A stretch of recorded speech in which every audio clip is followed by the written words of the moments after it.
Good evening. Sarah Palin appeared at a Tea Party rally outside the state capitol building this afternoon. She ignored a snowstorm to give a short speech in front of hundreds of Tea Partiers. The Tea Partiers weren't alone at the Capitol. Protesters showed up too. Tonight we have balanced coverage from Madison. Ladies and gentlemen.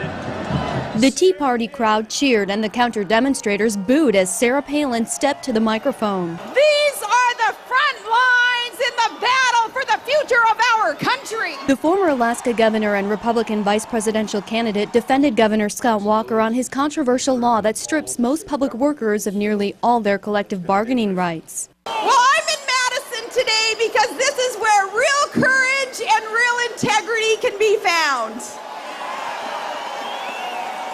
Courage is your governor and your legislators standing strong in the face of death threats and thug tactics. Hundreds of labor supporters surrounded the rally trying to drown Palin out, but it didn't bother her. He's not trying to hurt union members. Hey folks, he's trying to save your jobs and your pensions. Walker signed the law last month. He has said it will help balance a $3.6 billion hole in the state budget.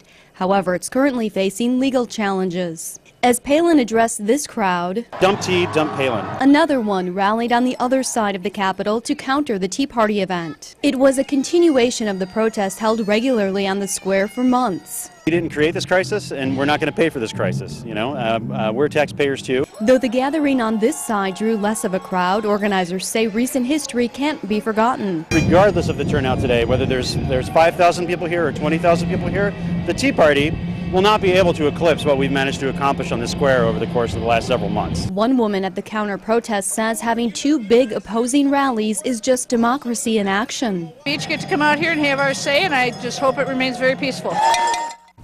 Now, during her speech, Palin segued into attacks on President Barack Obama, accusing him of failing to control the nation's burgeoning debt and ignoring rising gas prices.